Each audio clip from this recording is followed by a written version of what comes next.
What's up guys, this is Chris here, and today we're going to be talking about my favorite caliber, and we're going to be going over 10 reasons why it's my favorite caliber. I get so many questions on why I predominantly shoot 9mm. I figured I'd just list off a few and you can see if it's right for you too. I am going to list off 10 reasons. These aren't the only reasons, just the 10 I thought up for this video. And I also want to mention that if you use a different caliber, that's totally cool. This is America, it's a free country, and you could be wrong if you want to. Now, there is cons of the 9mm, although we're not going to talk about those today. That'll be a separate video, and if you want to see that, make sure to comment below. Before we get into the video, I do want to mention my Patreon supporters. Thank you guys very much. It's because of you we have all this cool ammo on the table, so we really appreciate you guys. And if you want to support the channel, that's the best way to do it. Just go to the link in the description below and sign up. Also in that description, as always, is a link to the YSS. It's a local shelter, so please go down there and donate to those kids. Now, the first reason why 9mm is the best is because pound for pound, it's the most affordable. Now, I know you can get .22 long rifle for cheaper, but basically any other caliber is going to be more expensive than 9mm, which is weird because 9mm is not a small caliber by nature. There's a lot of other calibers, 25, 32, 38, that are all going to be, in the past, go-to calibers for concealed carry and for civilians, but they don't use them anymore. They're lighter, they're smaller, they take less components to make, but they're still more expensive because most people don't use them anymore, and the more popular something is, generally the prices go down. 9mm is the most popular cartridge in the world, so it's affordable almost everywhere you go, especially by comparison to larger calibers like 40, 45, or 10mm, which are the other go-to calibers for self-defense in the United States. You could put 357 SIG on that list, but you'd be wrong. Number two, it's more available, which also leads it to be more affordable, because not only is it more available in every store, if you have a 9mm pistol and you go to any gun store, you're going to find not only carry ammunition, self-defense ammunition, but you're going to be able to find target and plinking ammunition as well. But on top of that, you're going to be able to find them in bulk. So if you go to a store, you might find 45 and 20 round packages, or maybe 50 round packages, whereas in 9mm, you can usually find 1,000 rounds in a box, which is generally going to be more affordable price per round, and you're going to be able to get more for your dollar because they're more available. Number three, it's going to be low recoil.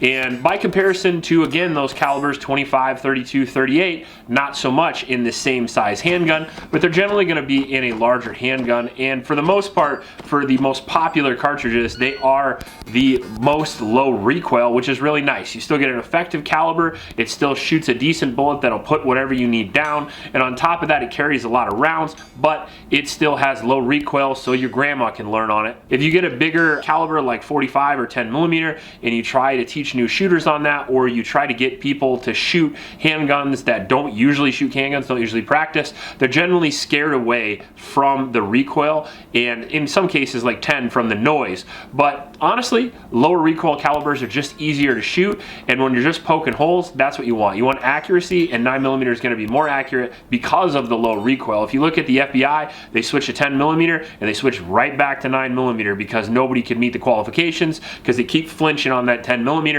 Now, number four, I led into this, but even though it's low recoil, it still has good effect on target. It is a relatively slender handgun round, moving relatively quickly, so it does have good penetration. There is tons and tons of self-defense ammunition available that meets the FBI qualifications of 12 inches per penetration. Some people ask why that is. Why would you want 12, 14, 16 inches of penetration? Well, if you have an intended target that's facing in front of you, you might not need all of that penetration to get those vital organs. But for example, like the FBI shootings in Miami-Dade, if he's standing to the side and you have to go through his arm to reach his vital organs, you are going to need that distance and penetration.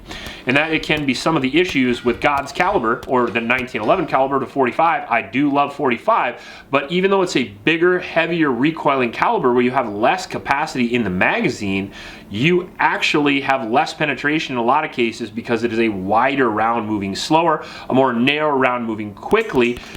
can penetrate a lot more. Now it does have to have some mass to penetrate. That's not a complete formula by any means whatsoever. I'm just simply saying for the low recoil, you are going to get good penetration, good hit on target, and on top of that, with the new ballistic innovations over the last 10 to 20 years, the innovations in ballistic technology with self-defense ammo, with expansion, and with powder technology to be able to propel those rounds faster than ever before for the same size, you do get a lot for your squeeze with the 9mm.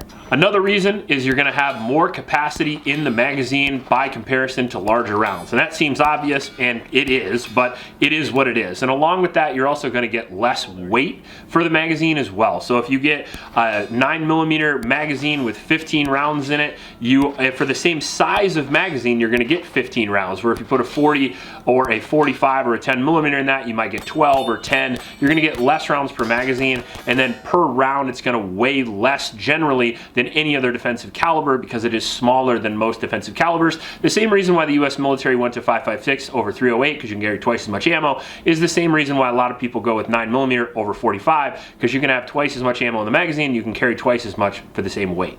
The next reason is 9mm is extremely flat shooting, and not just flat shooting in recoil, like your ability to control recoil, but it shoots straight and pretty flat for a long distance, allowing people like me to shoot at incredible distances with handguns.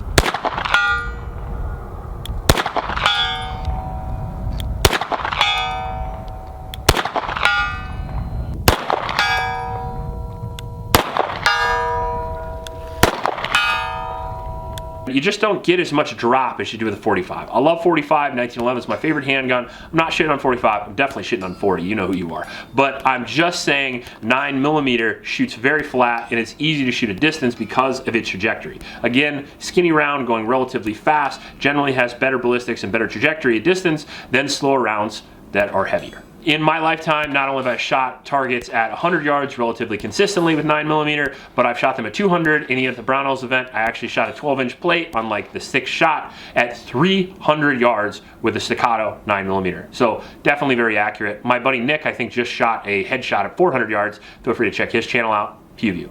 Number 7, 9mm is the caliber of choice for almost every pistol caliber carbine. So if you're looking to get a low recoil, low noise rifle to pair with your handgun, let's say that you have a carry handgun, but you want something for home defense, it's a little bit better shoulder fired weapon, maybe a little bit more velocity, but you want it to be paired with your handgun, you can do that with pistol caliber carbines, especially in 9mm.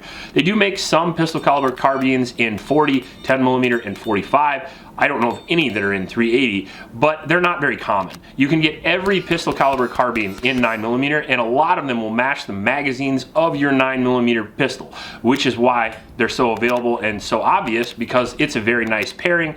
And even 9mm rifles, with that added velocity of the barrel and that added accuracy and ability to shoot that, they are definitely an upgrade, and they are worth it in my opinion. Plus, they're like the funnest gun to shoot ever. If you've ever shot a 9mm pistol caliber carbine, like a really good one, like an H&K or a JP5 or a CMMG Banshee or even a Scorpion from CZ, they are incredible. They're a really fun gun. And if you can't afford those, X-Star makes a great one for under 500 bucks. Oh, you could pair an X-Star or the JP5 with all of your Glock pistols. And if you have a Smith & Wesson, you could get the Smith & Wesson Response. If you have a Ruger pistol, you can get the Ruger PC Carbine. A lot of them are available. Now, they do make some with 1911 magazines in 45 as well, but they're much harder to find. And obviously the Thompson is in 45, so that's a good reason to own 45. But other than that, again, I would steer clear of 40. And I keep talking shit about 40, and I'll explain why. So at least to my knowledge, the 40 beats up guns significantly more than 9mm. If you can shoot 10,000 rounds of 9, you probably only shoot 5,000 rounds of 40. It just blows guns apart after all, because usually the guns are about the same size, made on the same frame, and they're just upgraded to 40. Whereas if you get a 45 caliber pistol, generally they are a larger frame and made for more recoil, so generally they last longer than 40 as well. I just don't like 40. It's in between the two, and I don't think there's any reason for it. Number 9, there's more guns available in 9mm in general. So not only is there just 9mm carbines, but every handgun pretty much in history is made in 9mm, and you don't have to worry about trying to find the right gun. For example, the new generation Glocks, all made in 9mm first. They have some calibers as well. All the new M&Ps, all made in 9mm first. If you want to get Any gun on the market is generally made in 9mm, and you're gonna have to kind of search out guns in 40 or 45, especially in 10mm. There are very limited amounts of firearms in 10mm. Now, it's a great caliber, and 45 and 10, I really love those calibers, but they're more niche and they're heavier and generally not good for everyday use like concealed carry or plinking on the range. Those calibers are usually relegated, for me personally, to more, if you could use 45 for home defense role because it does hit very hard, and 10mm is more of a bear cartridge for me, or going out to the woods and hiking, that kind of thing, when you're gonna need that absolute extra penetration.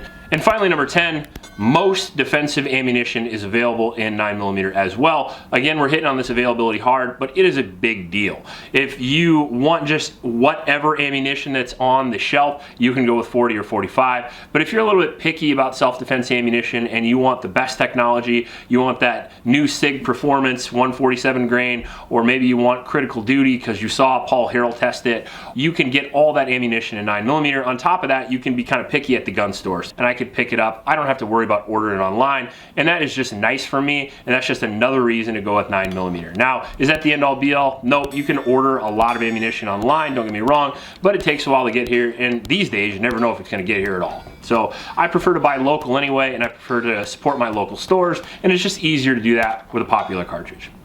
Anyway, if you completely disagree, I understand that. There's gonna be a lot of guys who have preferences on handgun rounds, and that's absolutely cool. If you like this video, please like and subscribe. Please support Oklahoma shelters, and remember to recycle. I'll check you later.